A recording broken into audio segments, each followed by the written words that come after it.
Kofi, a young man from a modest family in a small Togolese village, moved to Lomé, the vibrant capital of Togo, seeking a better life. He found a respectable job as a clerk in a trading company, but the pay barely covered his basic needs. Kofi dreamed of a lavish lifestyle, designer suits, a sleek car, and the prestige of high society. Determined to achieve this, he began attending upscale parties and networking events, hoping to connect with influential people who could elevate his status. One night, at a glamorous event hosted by his friend Mensa, Kofi's life took a dramatic turn. Mensa introduced him to a man named Kwame, a figure whose commanding presence silenced the room. Kwame was impeccably dressed, exuding wealth and mystery. Kofi, eager to impress, struck up a conversation with him. As the night progressed, Kwame seemed intrigued by Kofi's ambition and charm. Before leaving, Kwame invited Kofi to his luxurious hotel suite for a private drink. In the plush hotel room, Kwame offered Kofi a drink and wasted no time making an unusual proposition. "I don't want a relationship or friendship," Kwame said, his voice low and deliberate. "I only want one thing, to suck on your chest. That's all. And in return, I give you more money than you've ever dreamed of." Kofi was taken aback. The request was bizarre, but the promise of wealth was intoxicating. Kwame revealed a stack of cash, more than Kofi had ever seen. "Just this one thing, and it's all yours," Kwame pressed. Kofi hesitated, his mind racing. It seemed too simple, too easy. After a moment, he agreed, thinking, "What's the harm? It's just a strange preference." When Kwame was done, he transferred a staggering sum into Kofi's account, millions of CFA francs. Kofi stared at his phone, stunned. He had hit the jackpot. Over the next 5 months, Kofi and Kwame met 6 more times. Each encounter followed the same pattern: a brief meeting, Kwame's peculiar request, and a massive payment.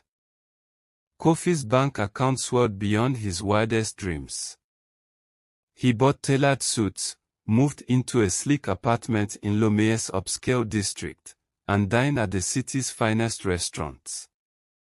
His friend Mensa, though envious, marveled at Kofi's newfound wealth, unaware of the strange arrangement behind it.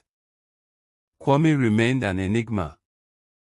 He never spoke about himself, never asked about Kofi's life, and dismissed him abruptly after each meeting. Kofi found it odd but didn't question it. After all, the money kept flowing. He reveled in his luxurious lifestyle, believing he had outsmarted the system. After their 7th meeting, Kwame vanished without a trace. No calls, no messages, no goodbye. Kofi was initially puzzled, even slightly offended. Had he done something wrong? But the millions in his account quickly soothed his concerns. He shrugged it off and continued living his lavish life.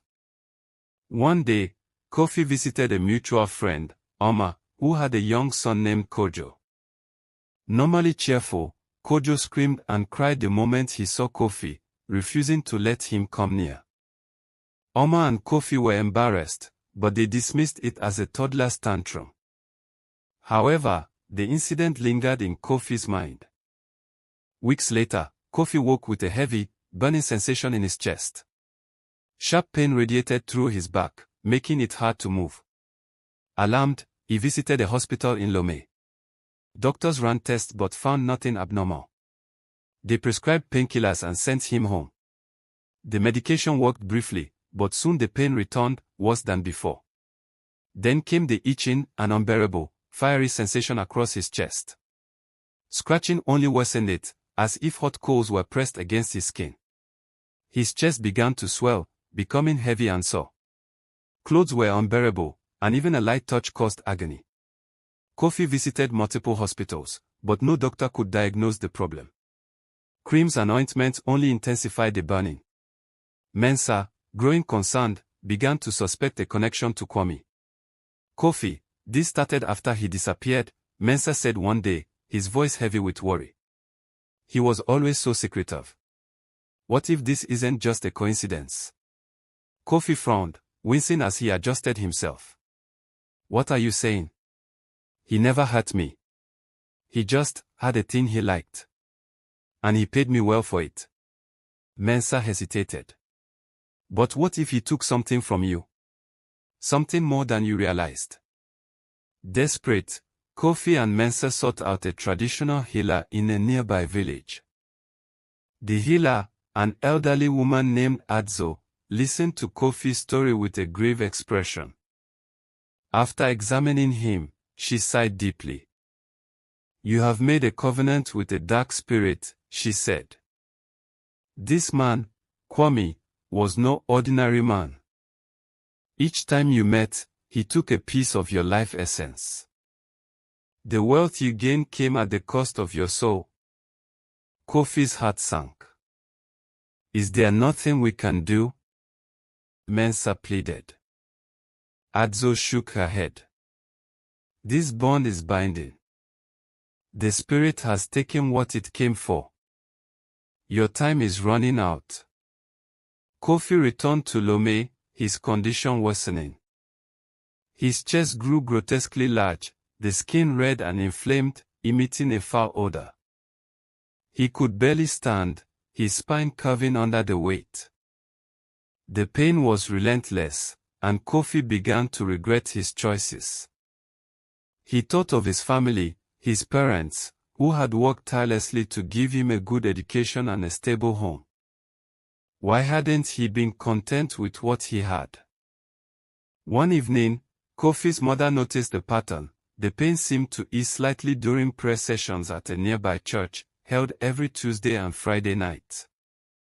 Desperate, Kofi begged to be taken there. The pastor, a kind man named Reverend Mensah, welcomed him with compassion. Your son is afflicted by a spiritual force, he told Kofi's parents. Leave him here. We will pray for his deliverance. Kofi stayed at the church, surrounded by the congregation's fervent prayers. During a Friday night vigil, as the prayers reached a crescendo, Kofi felt a searing heat in his chest. He screamed, collapsing as if something was being torn from him. The pastor laid hands on him, commanding the spirit to leave. Suddenly, Kofi felt a weight lift, replaced by a profound peace. Exhausted, he wept, whispering, "I'm free." Over the following weeks, Kofi's recovery was miraculous. The swelling subsided, the sores healed, and the odor vanished. His strength returned, and his parents, overjoyed, thanked God for the miracle. Kofi's transformation went beyond the physical. Humbled by his ordeal, he vowed to live a life of faith and humility. Kofi returned to his modest job, donating much of his remaining wealth to the church and local charities. He shared his story with others, warning against the dangers of chasing wealth at any cost. His experience became a testament to the power of faith and the perils of greed, a reminder that true riches lie not in money, but in the soul. Thank you for diving into My Money is Yours. If you enjoyed this gripping tale, give it a thumbs up and subscribe to our YouTube channel for more captivating stories from Togo and beyond. Hit the bell icon to never miss an update. New stories drop regularly. Share your thoughts in the comments below, and let's keep the storytelling vibe going.